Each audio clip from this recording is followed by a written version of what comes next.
Hello everyone, my name is Oscar Venegas and this is my presentation for the final project. My final project called Graph-Based Localization in a Simulated 5G Integrated Sensing and Communication Scenario. Let's start. So, the project motivation is basically in 5G and 6G, networks are expected to do more than just provide communication. They are also expected to support sensing functions such as localization, tracking, and situational awareness. This is the basic idea behind ISAC or integrated sensing and communications. So the challenge is that localization in wireless environments is often difficult. Even if we use traditional methods such as time difference of arrival or triangulation, the observations can be noisy and may not always be reliable.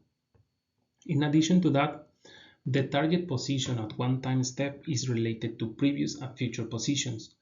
So the problem has an important temporal structure.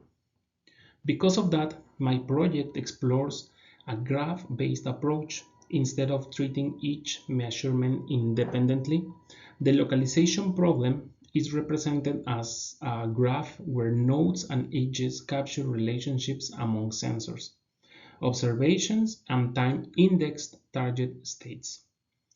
The idea is that a graph model may use these relationships to produce more stable and accurate localization results than a simple non-graph baseline. So the main objective, the goal was not to build a complete real-time 5G sensing system, but rather to study the problem at a manageable scale using simulation. I wanted to see whether a localization task inspired by 5G ISAC could be naturally represented as a graph problem. To do that, I created synthetic scenario with several fixed sensors and one moving target. From that setup, I generated noisy localization-related measurements inspired by TVOA, which is a common concept in wireless positioning, which I'm going to explain later. Then I represented the problem as a graph, where the nodes and edges capture relationships between measurements, sensors, or real time index states. Finally, I compared the graph-based method with a simpler non-graph baseline. The purpose of that comparison was to evaluate whether the graph formulation could improve localization accuracy, tracking, and consistency. So the system model and simulation setup. The environment is a simplified two-dimensional scenario with 4 fixed sensors and 1 moving target. The target follows a predefined trajectory and the simulation is repeated over 200 trajectories, each with 50 time steps. This gives enough data to evaluate performance across multiple motion patterns. The measurements are inspired by the traditional method called time difference of arrival or triangulation, which is a common idea in wireless localization. For each step, I compute the relative distance between between the target and the sensors, and then I add noise to emulate realistic measurement uncertainty. So, 3 noise conditions were tested. Low noise condition at 0.5 meters, medium noise condition at 1 meter, and high noise condition at 2 meters. This helps evaluate not only accuracy, but also how robust the method is as the measurements become less reliable. This diagram summarizes the full system model and simulation setup used in the project. On the left side, we can see the main 2D scenarios. There are 4 fixed sensors placed at known coordinates around the area, and a single moving target follows a curved trajectory across the scene. The red dashed path represents the target motion over time, and the blue dashed lines illustrate a TVOL-like measurement relationship between the target and the sensor. The key idea is that the target is moving, so localization is not just a single static estimation problem. Instead, each position in time is related to previous and future positions. That temporal relationship is one of the reasons a graph-based formulation is useful here. On top of that, on the top right, the measurement model is shown. For each pair of sensors, the simulated observation is based on the difference in distances from the target to the two sensors, divided by the propagation speed and corrupted by additive noise. This is a simplified TVOA-inspired model that captures the main geometric idea behind wireless localization without needing full physical layer implementation. So, in the middle right, the simulation parameters are summarized. The setup uses 4 sensors in a 2D environment with 200 simulated trajectories and 50 time steps per trajectory.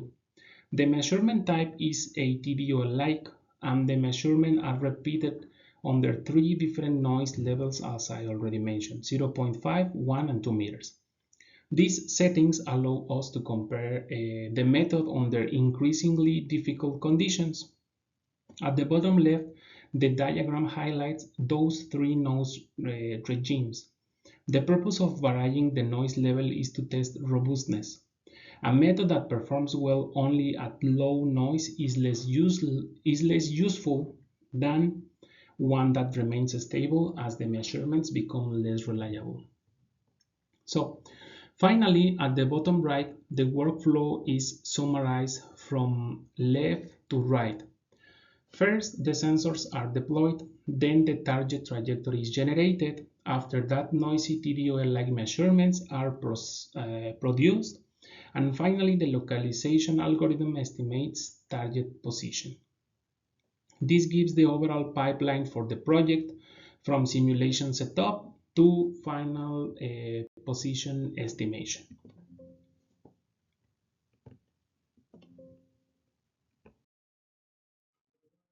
This slide explains the core idea of the project, which is the graph representation itself. Instead of treating localization at each time step as a completely separate problem, I represent the sequence of target states as a graph. In this formulation, each node corresponds to the target at a specific time step. So, the node feature contains the information available at that time, such as the TVOL-like measurements and any geometry-related context derived from the sensor layout. Then edges are added between consecutive time steps so the model can capture temporal continuity. In other words, the model can learn that the target position at one instant should be related to the position at the next instant. This is important because localization measurements are not independent. If one observation is noisy, the surrounding observation may still contain enough structure to help correct the estimate. That is one of the main strengths of the graph-based approach. It allows information to be shared across related nodes rather than making every decision in isolation. This slide compares the two approaches evaluated in the project. So the first is the baseline method, which estimates the target position at each time step independently using the available noisy TVOA-like measurements. It does not explicitly model relationships between consecutive states, so each estimate is made mostly in isolation. This makes it a useful reference point because it reflects a simpler and more conventional approach, the traditional one. The second is the graph-based method. In this case, the target trajectory is represented as a graph where each node corresponds to a time index target state. The node features contain the measurement information and geometry-related context, and edges connect related states, especially adjacent time steps. This allows the model to aggregate information across the graph instead of relying only on one noisy observation at a time. The comparison focuses on three main aspects. The first one is the localization accuracy, meaning how close the estimated position is to the ground truth. Second is temporal consistency, which refers to whether the predicted trajectory evolves smoothly over time instead of jumping abruptly. Third is robustness to noise, which is especially important because one of the main motivations for using a graph-based model is that it may perform better when the measurements become less reliable. So this slide presents the main results of the project. On the left, I summarize the localization error under three different noise conditions, and on the right, I show an illustrative trajectory comparison between the ground truth, the baseline method, and the graph-based method.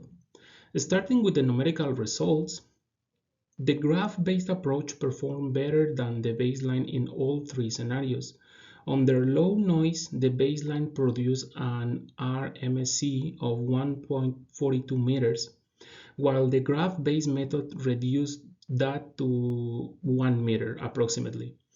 Under medium noise, the baseline error increased to 2.31 meters, while the graph base was approximately 170 meters, 1.70. In the high noise case, the baseline reached around 4 meters, while the graph-based method stayed lower than 3 meters. So the key trend here is that both methods degrade as noise increases, which is expected, but the graph-based method degrades more gracefully. In other words, it remains more stable as the measurements become less reliable.